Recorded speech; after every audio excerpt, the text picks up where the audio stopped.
Welcome everyone. This video will be the second part of chapter 3 atoms and molecules, class 9th chemistry. So class 9 chemistry chapter 3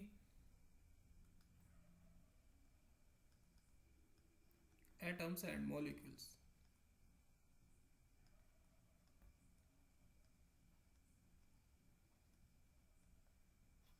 Part second.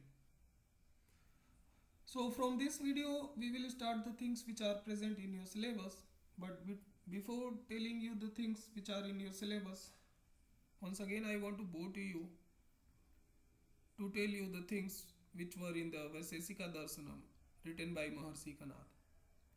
So Maharshi Kanad has explained that everything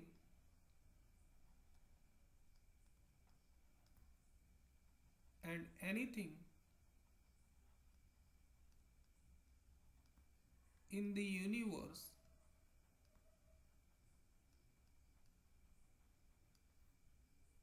is the result of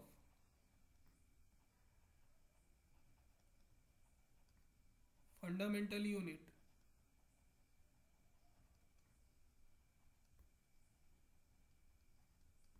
Parmanu, which is atom only. So whatever things you are looking in this universe is made up of Parmanu only. Parmanu or atom. Maharshi Kanad called atom as Parmanu. So everything in this universe is the result of Parmanu, and Maharshi Kanad has also explained that there are 9 dravyas.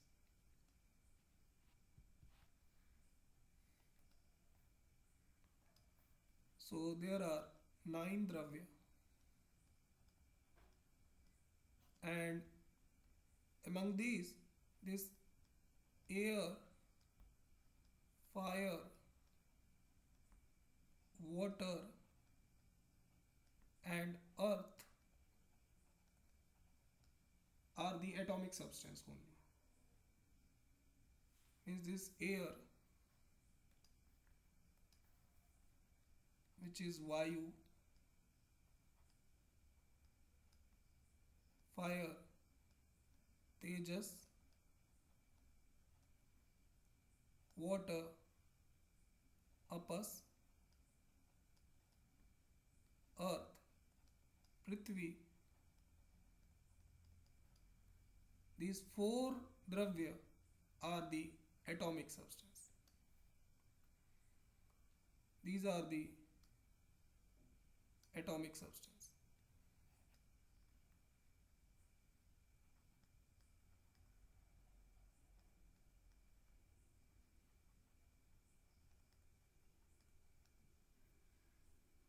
So what is the meaning that this air, fire, water, earth are the atomic substance? Means this universe has created by the combination of Vayu, Tejas, Apas and Prithvi, according to the Maharshi Kanad. Is this Vayu, Tejas, Apas and Prithvi, they will combine. They will combine. And how will they combine? They will combine according to the karma. That 5 actions: throw up, throw down, contraction, expansion and movement. So these Vayu, Tejas, Apas and Prithvi will combine, and when will it combine? So it will require some space. Obviously when anything is combining, so it will gather some space.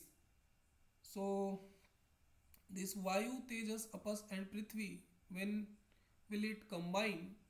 So it will combine in a space. It will combine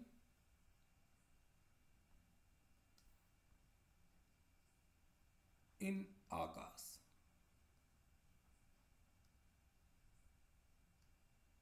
which is space. And according to the Maharshi Kanath, this Akash is not atomic substance. It is non-atomic substance.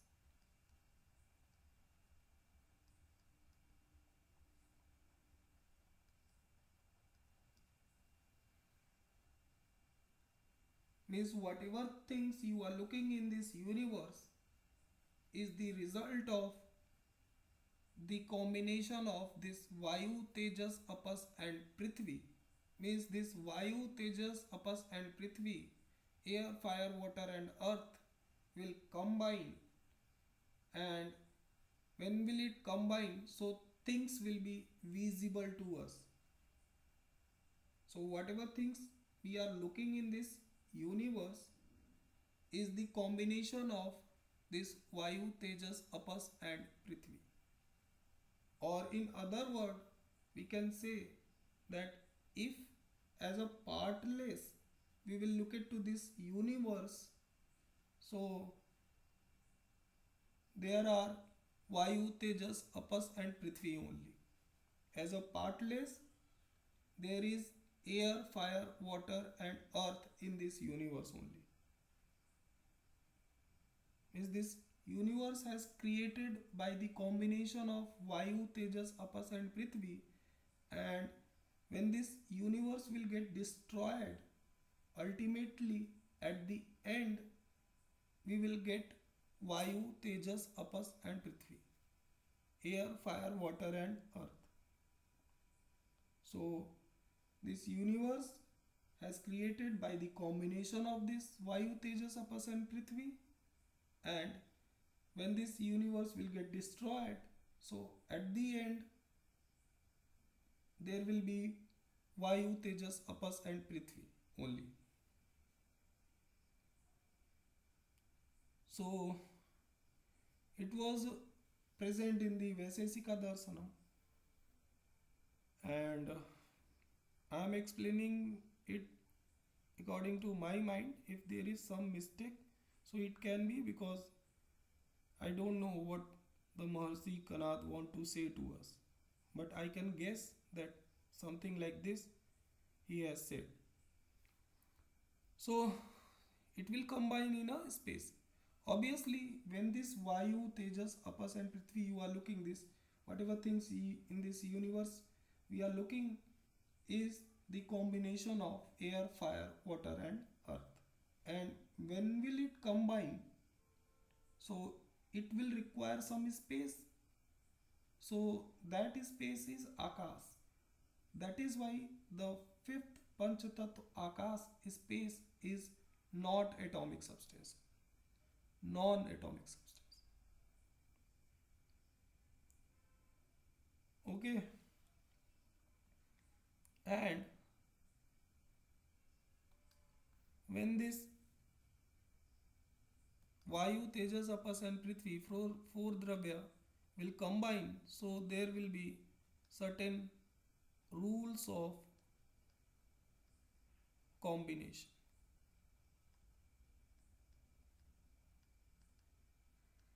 And we will focus on the rules of combination in this video.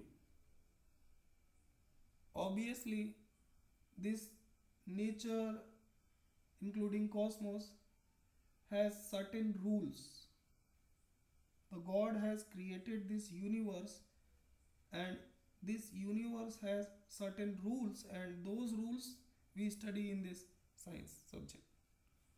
So obviously, likewise, there is a rule in the nature. In the same way, we will have some rule in the chemistry as well, and we will focus on those rules in this video. So it was the Vaisesika Darshanam, written by Maharshi Kanada. Now we will come to the things which are present in your syllabus, and we shall start from this word chemistry.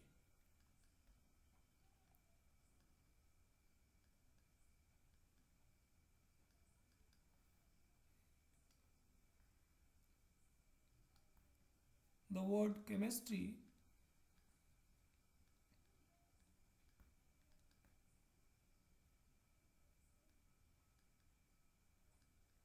has derived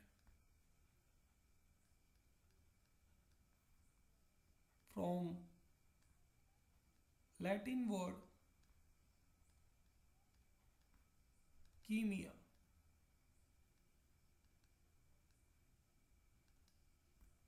which means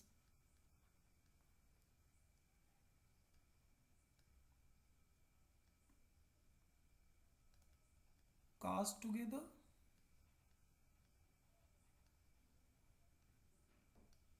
or pour together.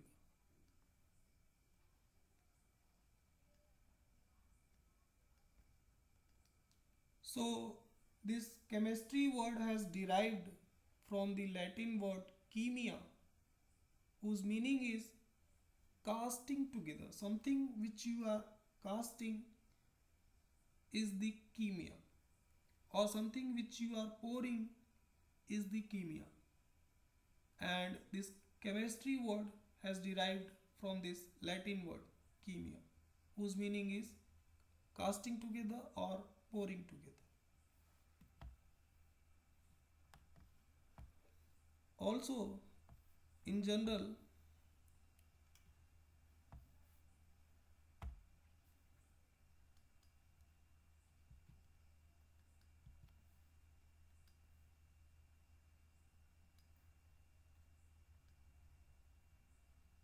in general, chemistry is the transformation of matter.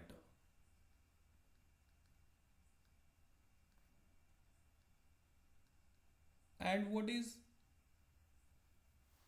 this transformation? This transformation is the combination only. Combination of two different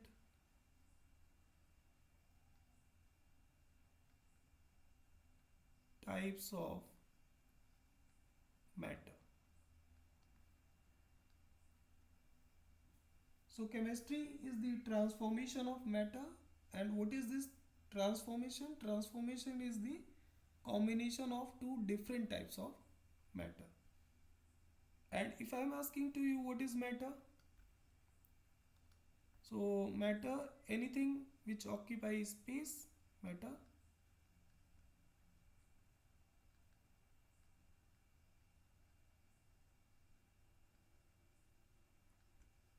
Which occupies space and have mass is the matter.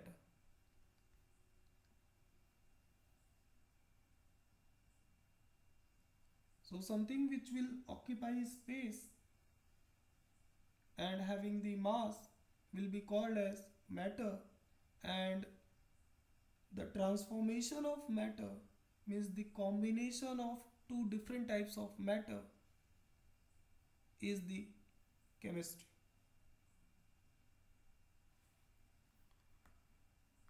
And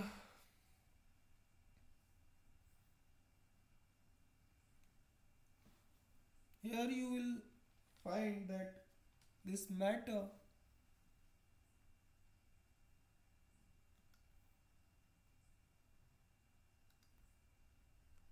if this is your matter,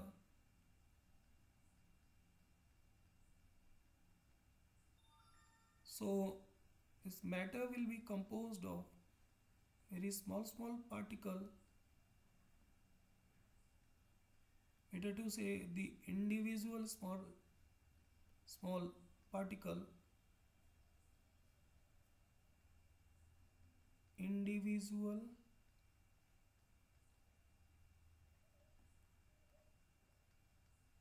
tiny particle. So this matter will be composed of very small particle which will be called as atom. This tiny small particle will be called as atom.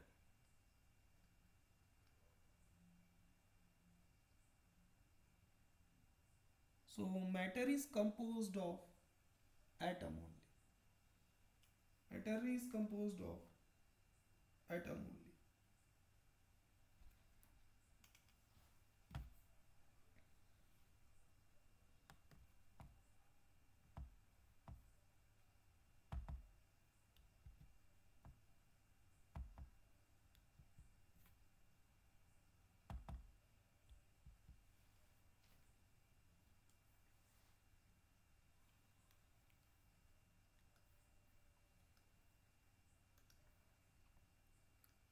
This matter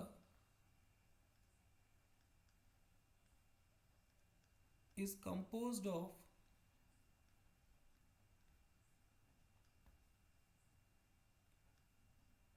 very tiny individual particle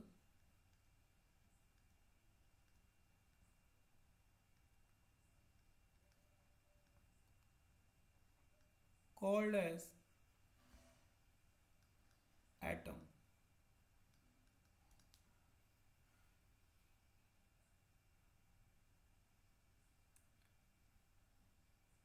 So this matter is composed of atom only. Meaning is that some if you are uh, if you are considering any stone, if you'll hammer it and keep on hammering it, so ultimately the very small particle at the end which will you get will be called as atom. So this matter is what? Anything which will occupy space and will have mass, and anything which is occupying space and having the mass in this universe is composed of atom only.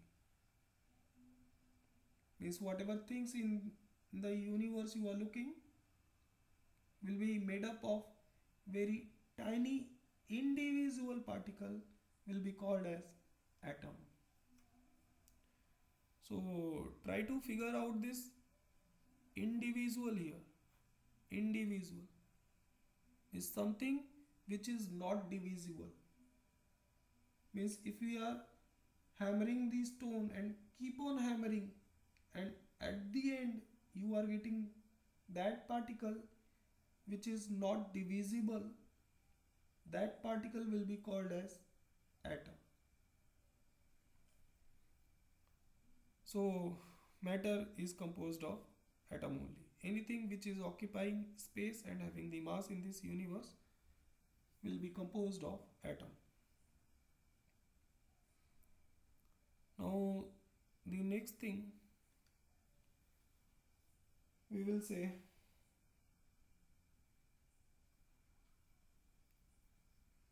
one point I want to tell to you to remember,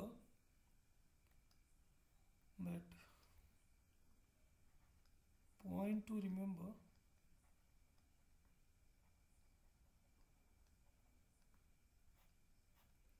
you will remember one point, and that point is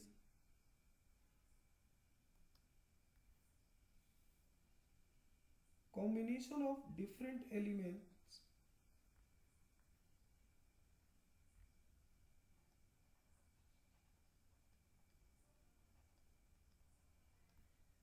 combination of different elements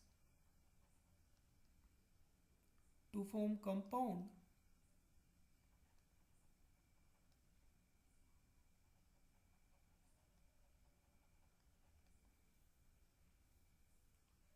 follow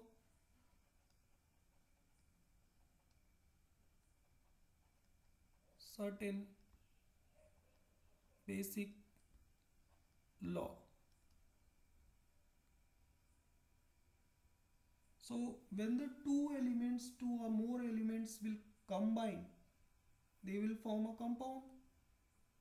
And when the combination of elements are taking place, so there will be certain rules of combination. And here you are looking that you are getting this word elements. So where are the elements? Elements are present in the periodic table. In the periodic table you will find the elements. And I'm giving you one assignment. Learn 1 to 30 elements of periodic table with symbol and atomic number.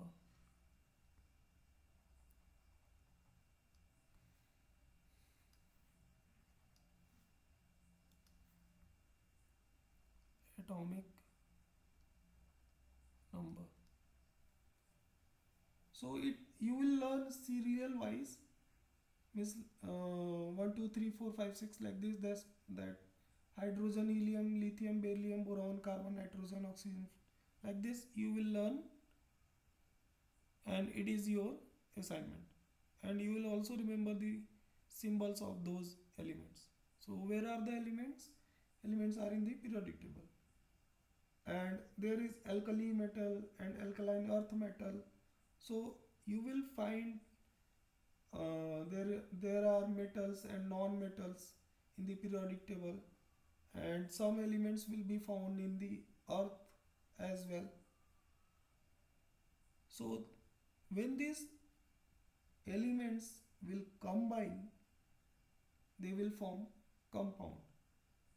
And to form a compound, when the elements are combining, so the combination will follow certain basic rule. So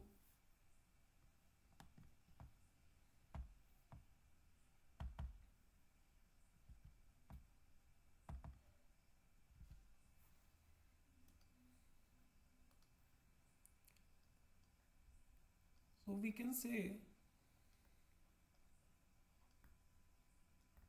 as the nature has its own rule,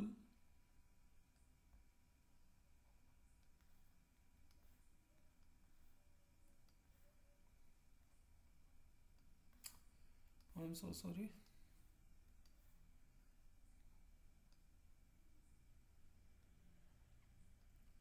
Own rule, in the same way,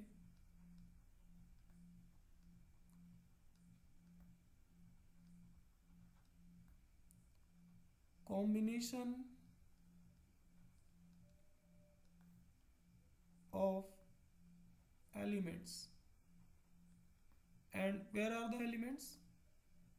Elements are in periodic table.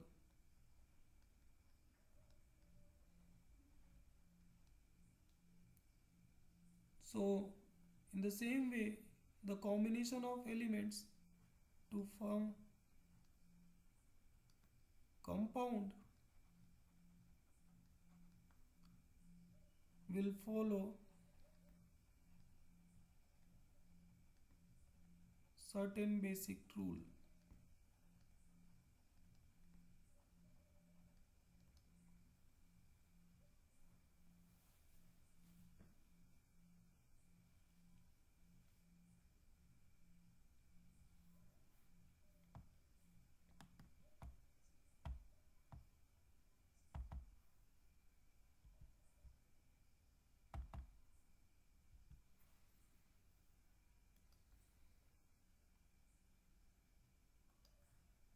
In chemistry,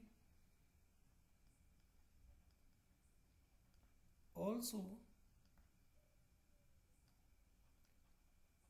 there are certain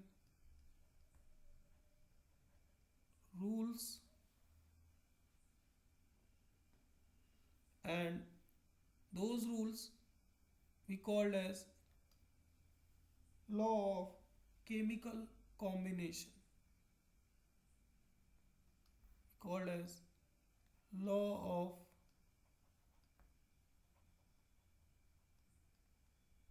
chemical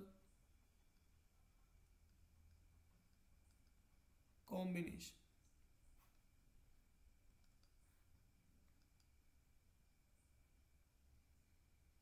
And there are five laws. First one is the law of conservation of mass. The second one is the law of constant proportion. Third one is the law of multiple proportion.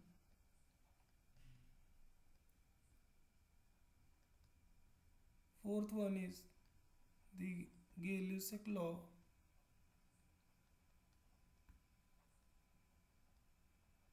Of gaseous volume.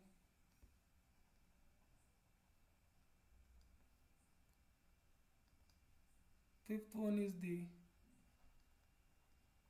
Avogadro's law.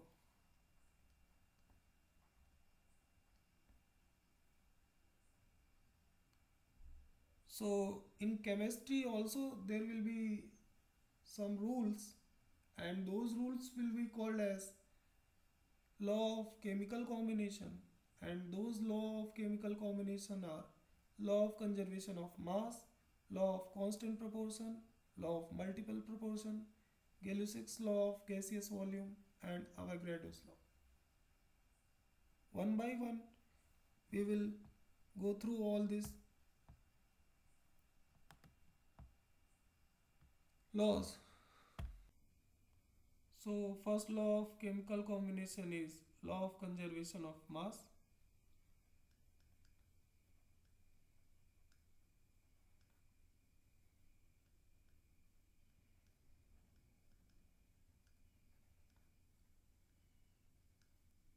Law of conservation of mass was given by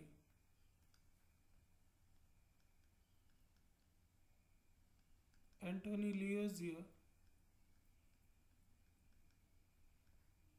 in 1789.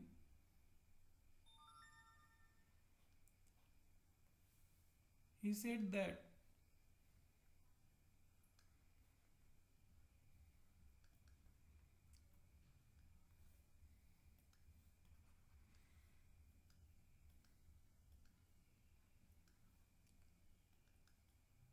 mass can neither be created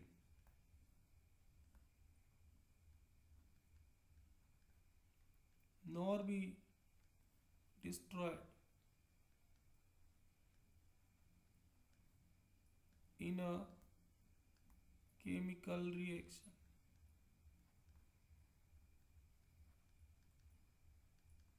Means you cannot create the mass and cannot destroy the mass in a chemical reaction. So here you are finding this word chemical reaction. So in your class 10th you will find a separate chapter for this chemical reaction, in which you will have the detailed study about the chemical reaction. But for this time I am saying to you, a chemical reaction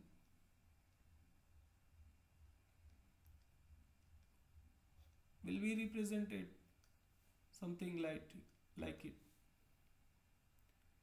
There will be the reactant side and there will be the product side. The left hand side is the reactant side and the right hand side is the product side. And in between the reactant and the product there will be an arrow, and it will be the representation of a chemical reaction. And in a chemical reaction you cannot create the mass and cannot destroy the mass. So what is the meaning of this? We can come to know by the help of an activity which is present in your text. And that activity is that if in a conical flask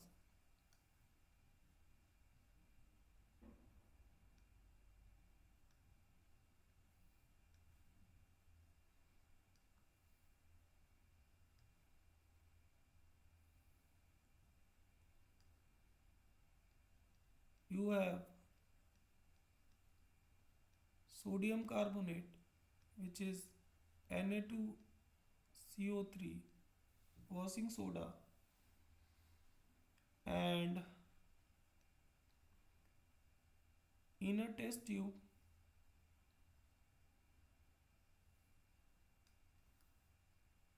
you have copper sulfate,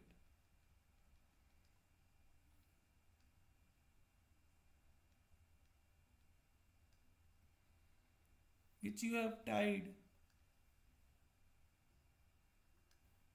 with a thread.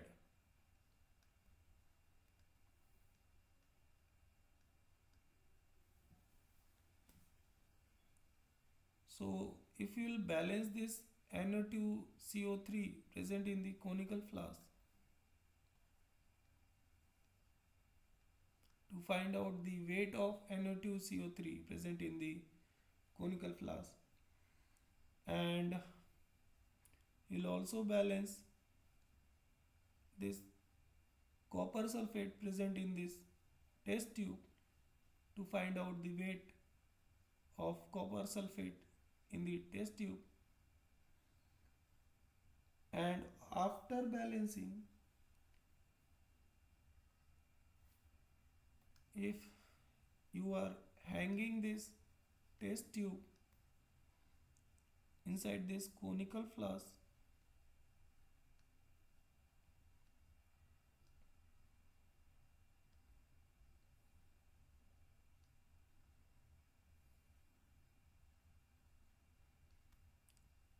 by the help of that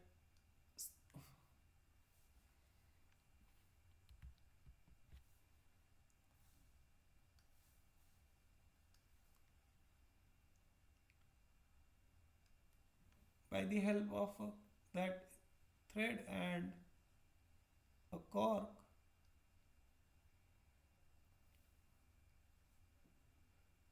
and if you will tilt this test tube, so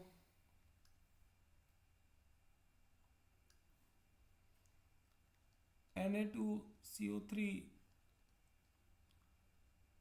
was in this conical flask and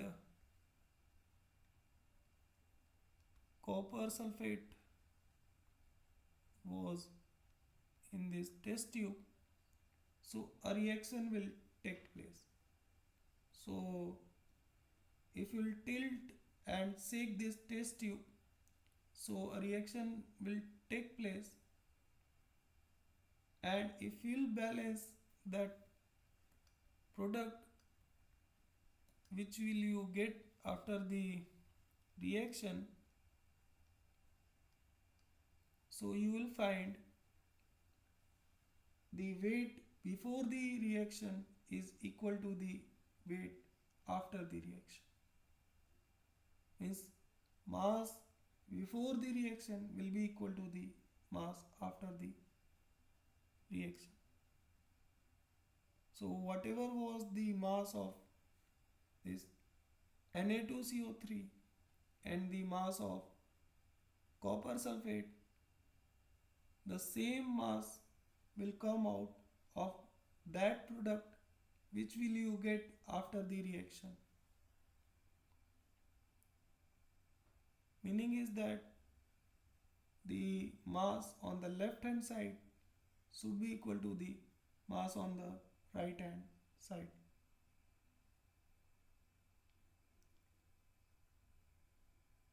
So the mass of Na2CO3 plus mass of CuSO4 will be equal to the mass of the product which will we get after the reaction.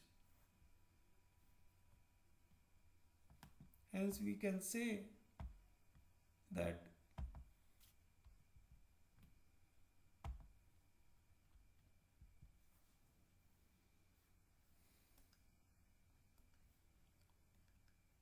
mass is conserved in a chemical reaction.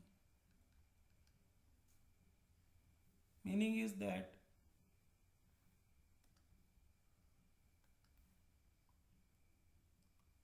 mass on reactant side should be equal to the mass on product side in a chemical reaction. Reactant side is the left hand side and the product side is the right hand side. And in a chemical reaction, the mass on the reactant side should be equal to the mass on the product side. Means mass is conserved in a chemical reaction.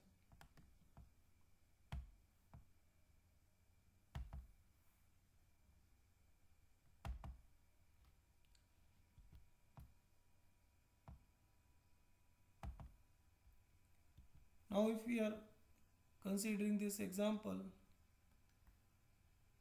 in which there is a reaction between carbon and oxygen, which is a complete combustion of carbon to give carbon dioxide.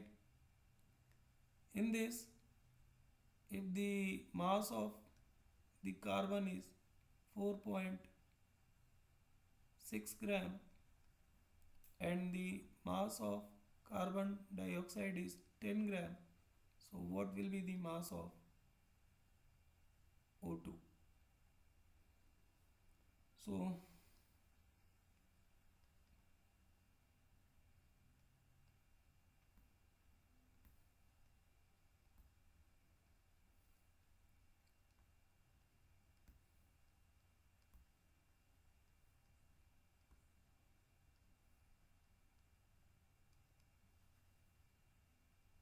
what will be the mass of O2 in above reaction? It is your question.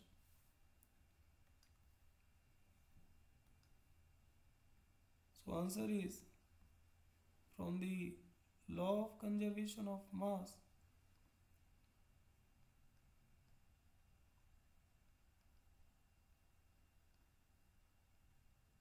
in a chemical reaction, mass on reactant side should be equal to the mass on product side.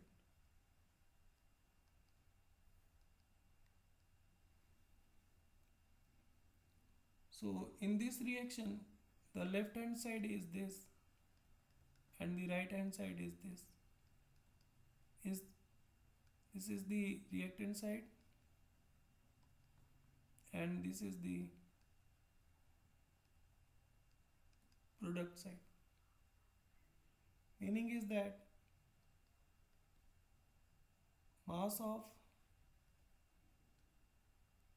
carbon plus mass of oxygen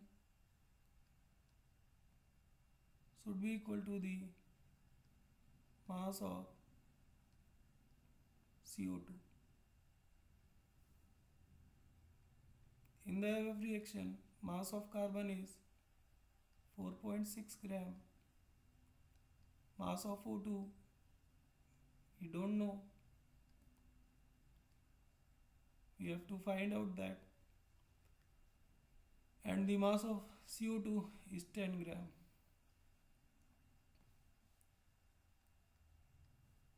So from here, mass of O2 will come out 10 gram minus 4.6 gram,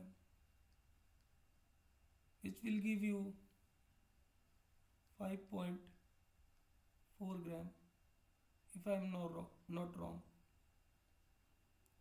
So the answer is 10 gram minus 4.6 gram. You will check that. It is your answer.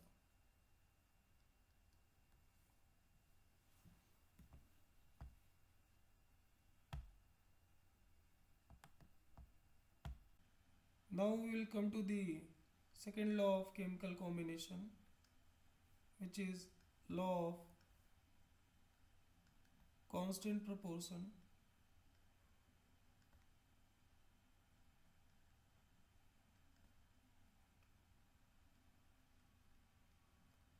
Law of constant proportion is also called as law of definite proportion, and it was given by Joseph Proust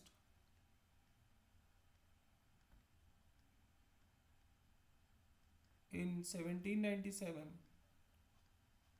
and according to him, a given compound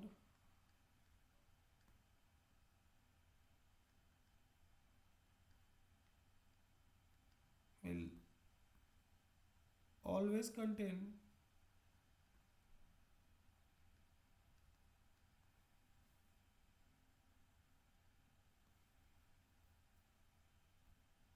exactly the same proportion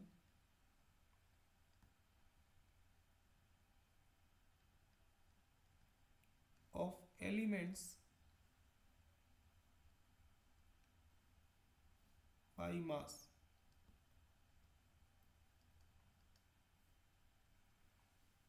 Means any compound you are considering will have the same proportion of the elements by mass,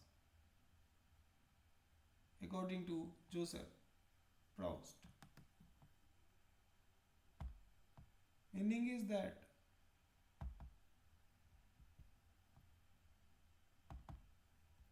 compound which is composed of elements, compound which is composed of elements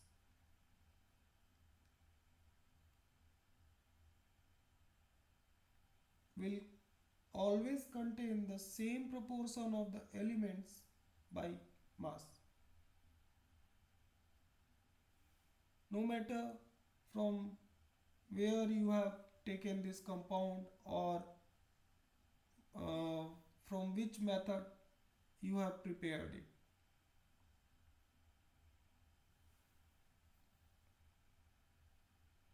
Meaning is that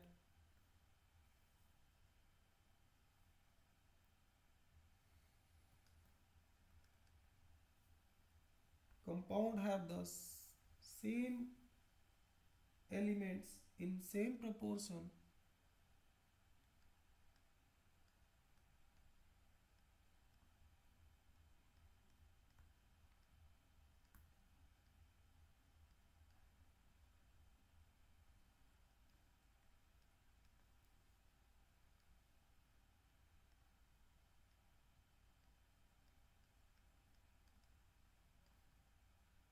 irrespective of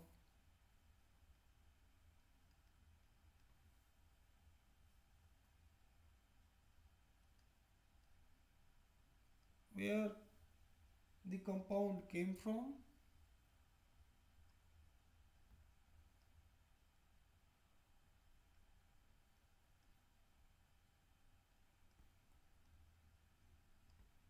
or who prepared it.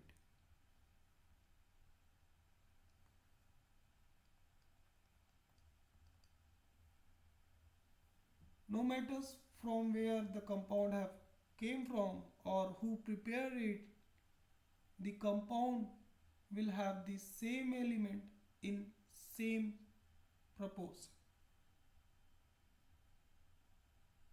So a compound which is composed of the elements will always have the same proportion no matter from which place you have taken this compound or who prepared it.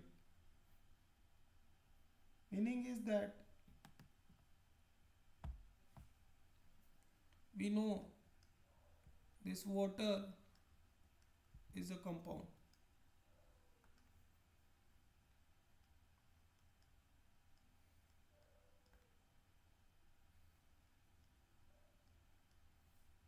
So if we are taking this H2O from Agra, Mathura,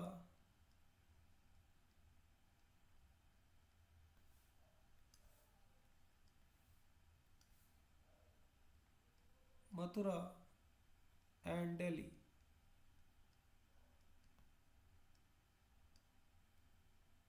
So water is a compound. So this H2O is composed of hydrogen and oxygen elements.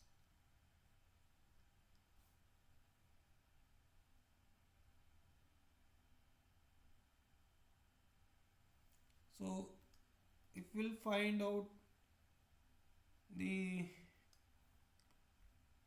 ratio of this hydrogen and oxygen elements present in water compound by mass. So remember one thing,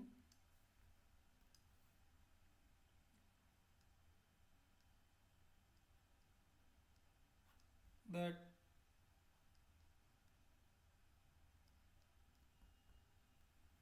atomic mass of hydrogen we have considered as one atomic mass unit, which is 1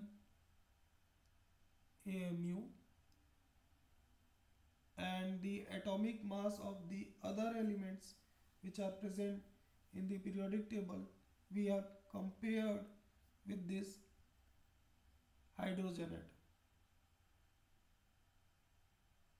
So we have considered the atomic mass of hydrogen as one atomic mass unit, and the atomic mass of the other elements we have compared with this hydrogen.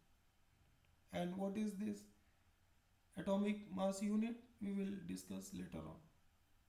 For this time, remember that atomic mass of hydrogen is 1 AMU and the atomic mass of oxygen is 16 AMU. So if we are considering water compound, this water compound will be composed of hydrogen and oxygen elements, And if we'll find out the ratio of these two hydrogen and oxygen elements, so we'll find that atomic mass of hydrogen is 1 amu and atomic mass of oxygen is 16 amu. And since there is 2 hydrogen, so we will multiply it by 2. So we'll find 2 amu raised to 16 amu. This amu and amu will get cancelled out, and this 2 and 16 will get cancelled out from 2, and we'll get 2 1 ja 2 and 2 8 ja 16.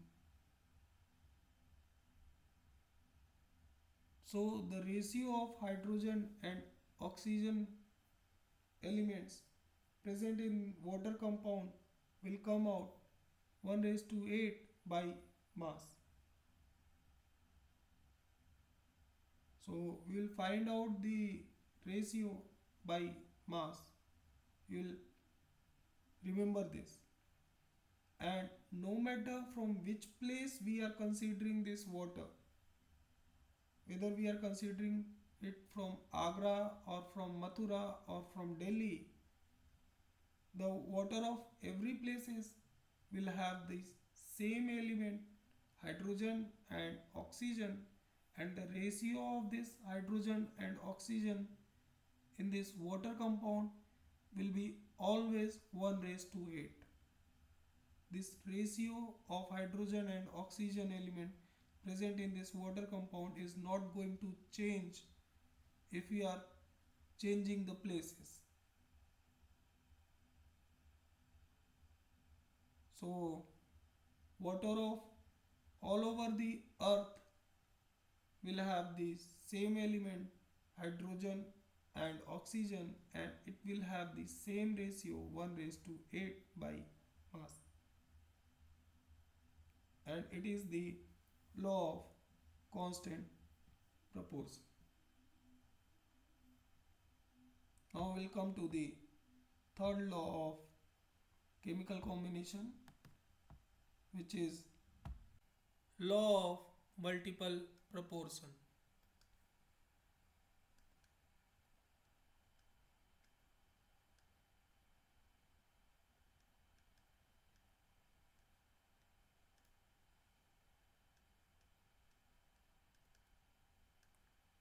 Law of multiple proportion was given by John Dalton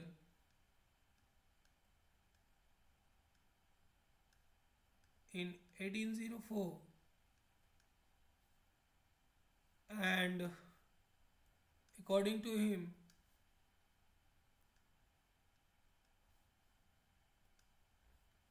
if two elements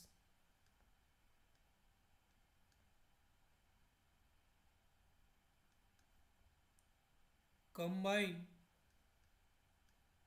to form more than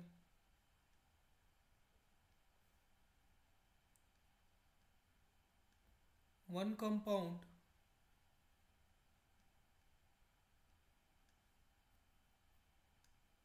the masses of one element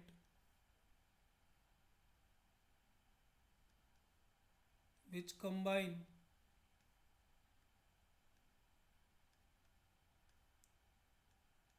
with the fixed mass of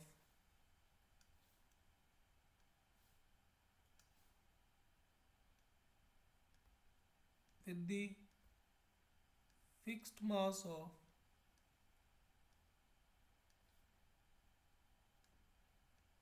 other element are in the ratio of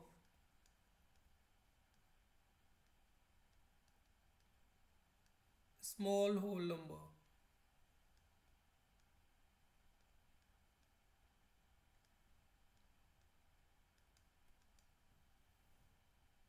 Means law of multiple proportion is saying to us that when two elements will combine to form more than one compound, we know that compound is composed of elements only, and when two elements will combine to form more than one compound, then the masses of one element which is combining with the fixed mass of other element will be in the ratio of small whole number.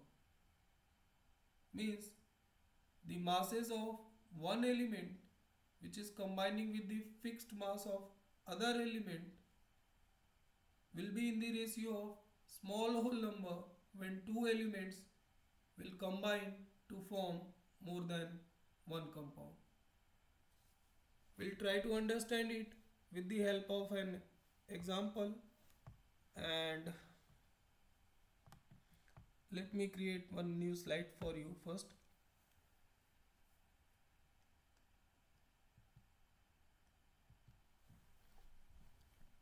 So if we are considering this hydrogen and oxygen element, so hydrogen and oxygen element will combine to form H2O or H2O2,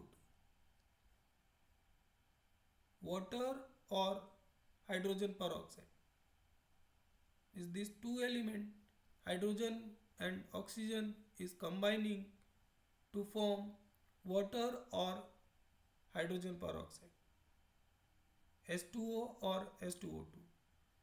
So in this, if we'll calculate the mass of hydrogen and oxygen element in water, so the mass of hydrogen will come out 2 into 1 AMU, and the mass of oxygen will come out 16 AMU. And in the hydrogen peroxide, the mass of hydrogen will come out 2 into 1 AMU, and the mass of oxygen will come out 2 into 16 AMU. And if we will calculate the mass of hydrogen and oxygen in water, the mass of hydrogen will come out 2 AMU, and the mass of oxygen will come out 16 AMU. And in hydrogen peroxide, the mass of hydrogen will come out 2 AMU, and the mass of oxygen will come out 32 AMU.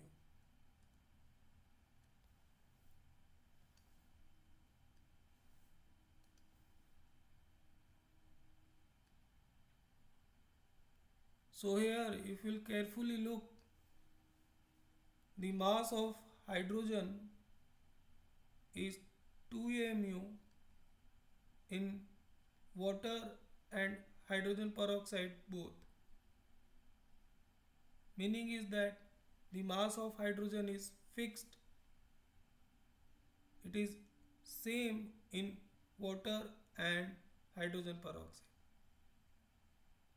And the mass of other element, the mass of oxygen, which is combining with this fixed mass of hydrogen, will be in the ratio of small whole number. Meaning is that if we will calculate the ratio of mass of this oxygen element, so 16 AMU raised to 32 AMU will give us 1 raised to 2, and it is the small whole number.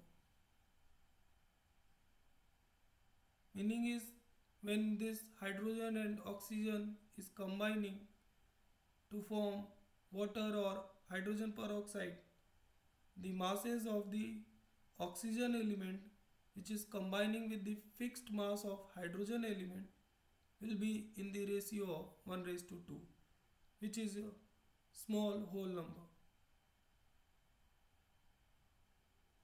If we are considering one more example in which we are taking this carbon and oxygen element, so carbon and oxygen element will combine to form carbon monoxide or carbon dioxide. So these two element carbon and oxygen will combine to form more than one compound, which is carbon monoxide or carbon dioxide. So in this, if we'll calculate the mass of carbon and oxygen in carbon monoxide, so remember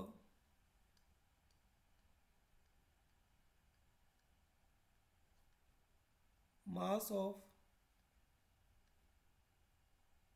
I'm sorry, not mass, atomic mass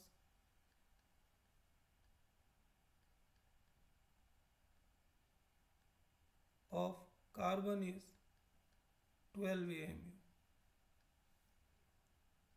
So the mass of carbon in carbon monoxide is 12 AMU, and the atomic mass of oxygen we know is this 16 AMU of oxygen, and the mass of carbon in carbon dioxide will be 12 AMU and 2 into 16 AMU. And if we'll calculate the mass of carbon and oxygen in carbon monoxide, it will be equal to 12 AMU and 16 AMU respectively. And in the carbon monoxide, not carbon monoxide, carbon dioxide, the mass of carbon is 12 AMU and the mass of oxygen is 32 AMU. So here, if we'll carefully look, we'll find that the mass of carbon is same in both carbon monoxide and carbon dioxide, and the mass of other element, which is oxygen, combining with this fixed mass of carbon will be in the ratio of small whole number. So if we'll find out the ratio of the mass of oxygen element, so it will be 16 AMU raised to 32 AMU, which will be equal to 1 raised to 2. Meaning is that this two element carbon and oxygen is combining to form carbon monoxide or carbon dioxide, in which the masses of oxygen element which is combining with the fixed mass of carbon element will be in the ratio of 1 raised to 2, which is a small whole number, and it is the law of multiple proportion. Now we shall move to the fourth law of chemical combination, which is Gay-Lussac's law of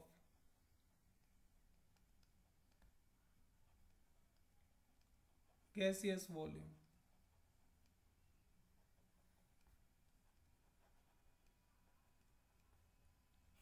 This law was given by Joseph Louis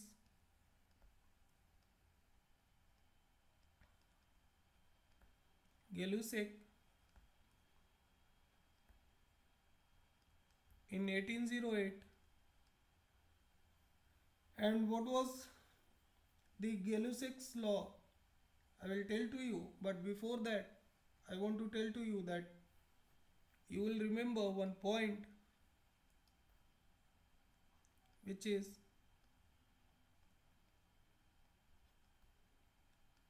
Gay-Lussac's law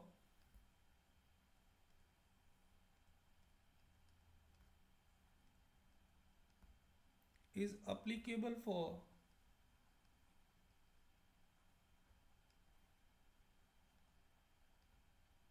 gases only.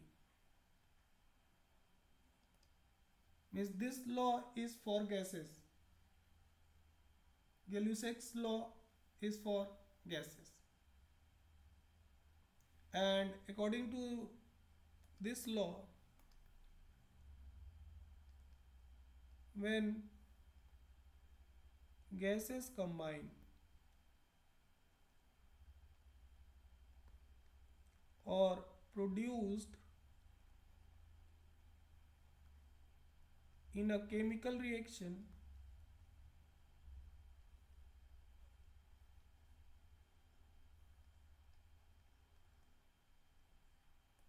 they do so in simple ratio. In simple ratio by volume, provided all gases are at same temperature and pressure.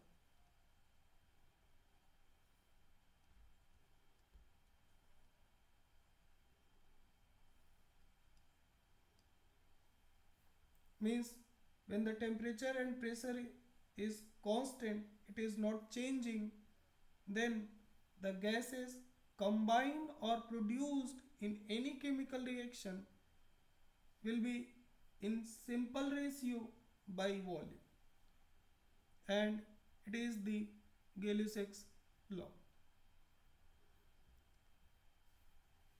We'll try to understand it with the help of an example, and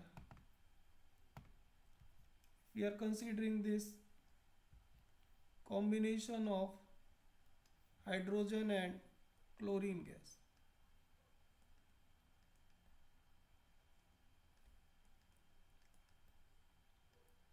Hydrogen and chlorine gas will combine to form hydrochloric acid, HCl. And since here is 2 hydrogen and 2 chlorine, that's why we will get twice of HCl, hydrochloric acid, which is a colorless gas at room temperature.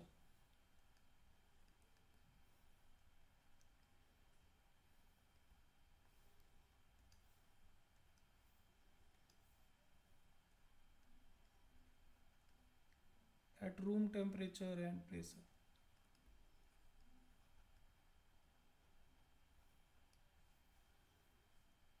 So when the gases are combining or producing in any chemical reaction, they will do so in simple ratio by volume when the temperature and pressure is constant. Meaning is that 1 volume of hydrogen will combine with 1 volume of chlorine to give 2 volume of hydrochloric acid. Or in other word, we can say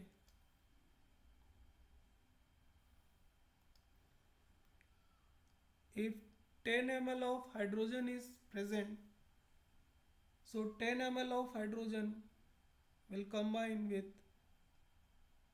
10 ml of chlorine because one volume of hydrogen is combining with one volume of chlorine. That is why if there is 10 ml of hydrogen, so 10 ml of hydrogen will combine with 10 ml of chlorine to give 20 ml of hydrochloric acid. And it is the Gay-Lussac's law. If we are considering one more example, which is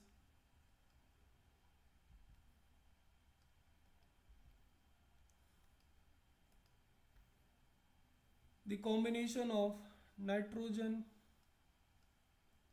and hydrogen gas to give ammonia gas.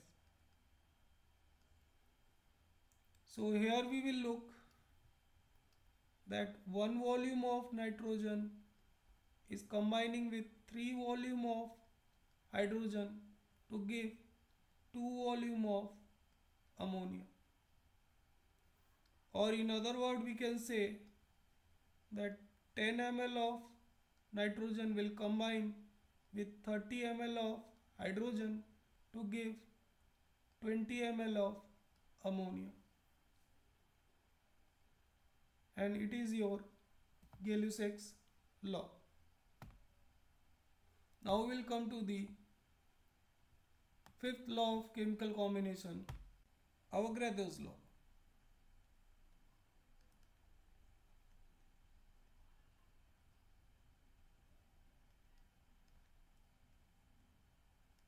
Avogadro's law was given by Avogadro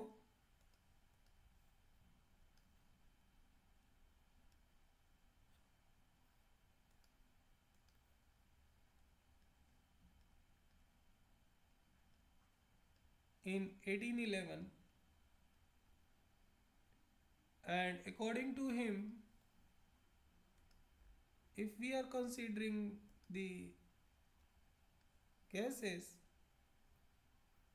so gas will have the features like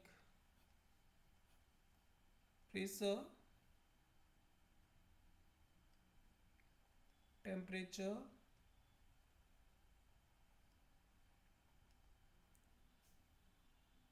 volume,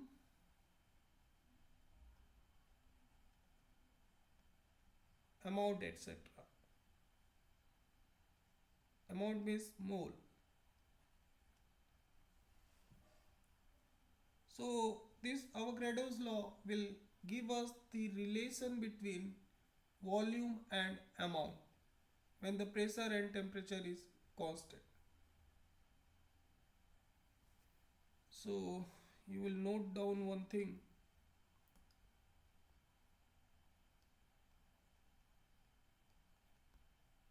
Avogadro's law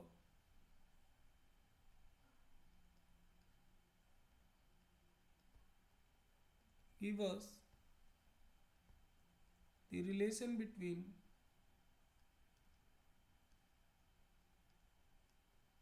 volume and amount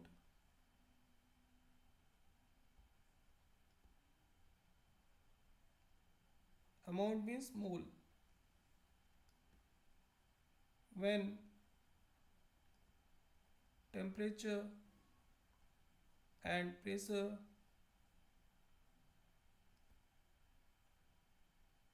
are constant.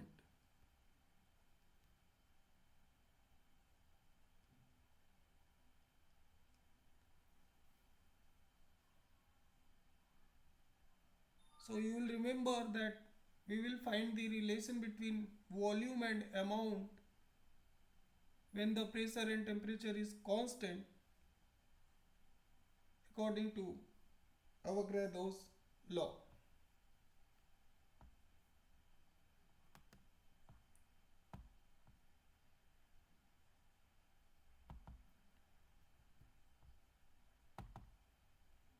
According to this law, equal volume of all gases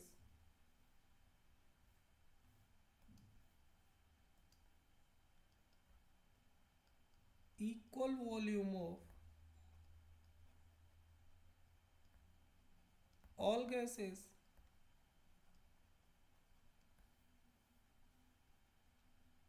at the same temperature and pressure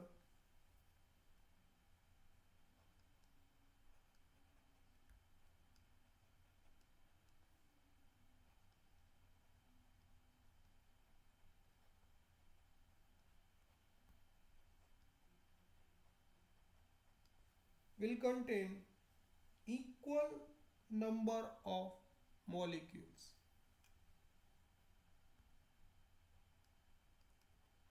Will contain equal number of molecules.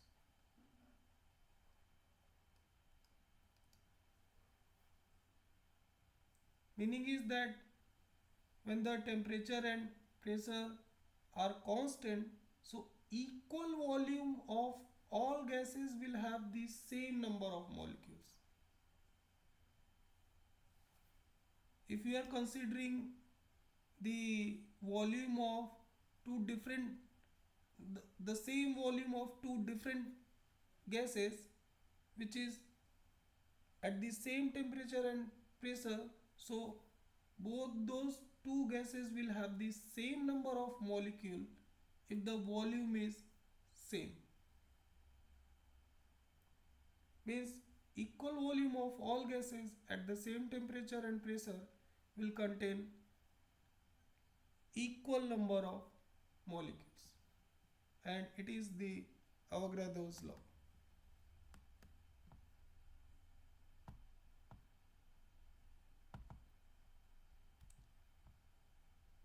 Or in other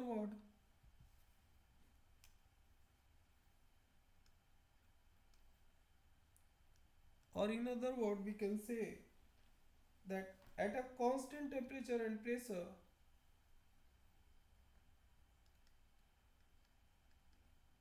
at the constant temperature and pressure,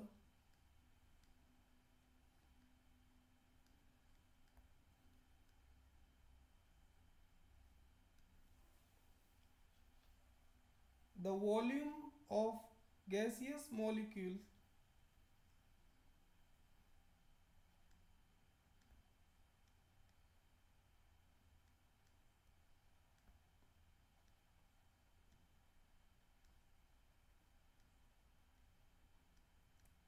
is directly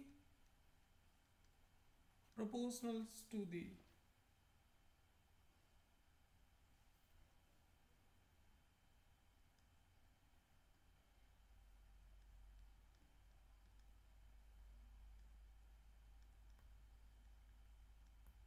number of moles.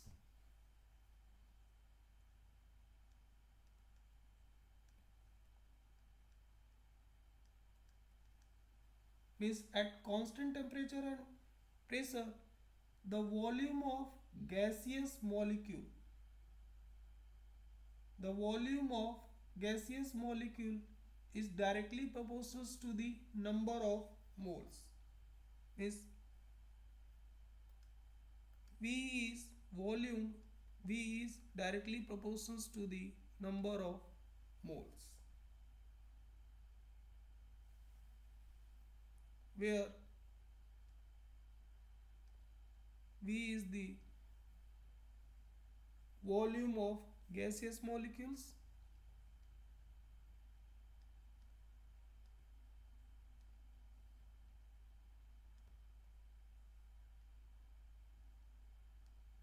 and N is the total number of moles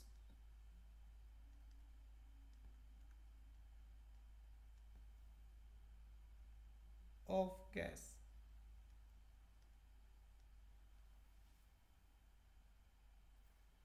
So V is directly proportional to the number of moles of gas,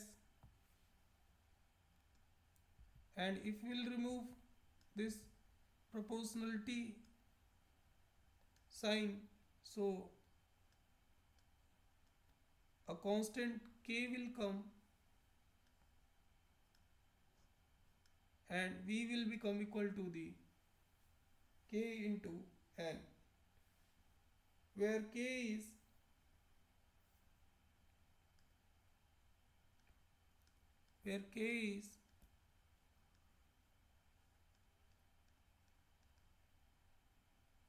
proportionality constant.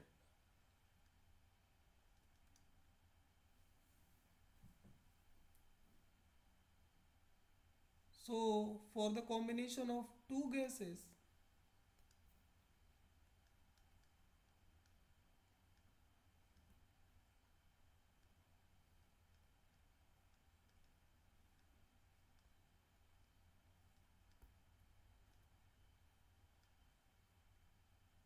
V1 will be equal to the Kn1 and V2 will be equal to the Kn2, where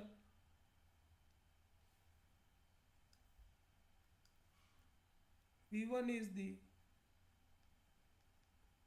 volume of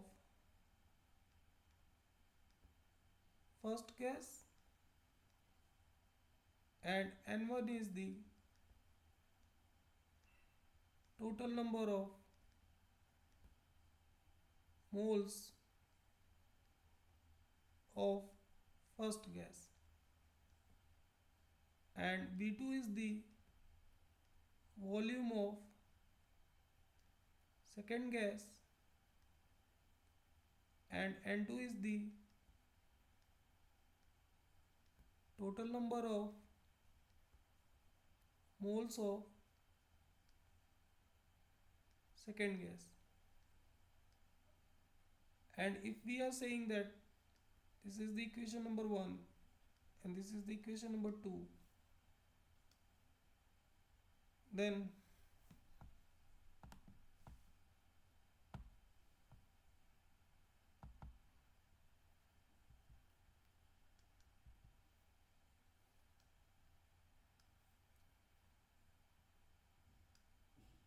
from equation number 1,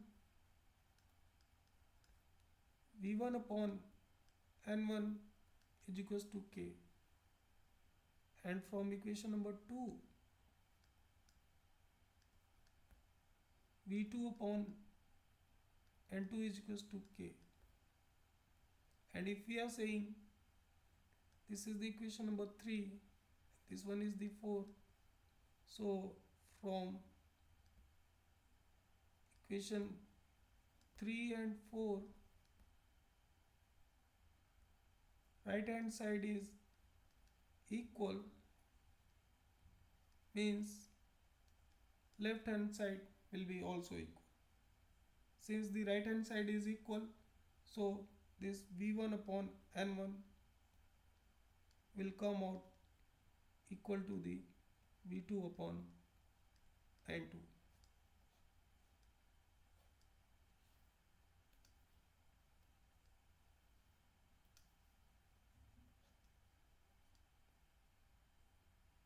And it is the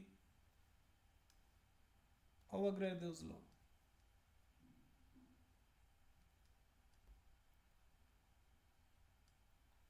Thank you all of you.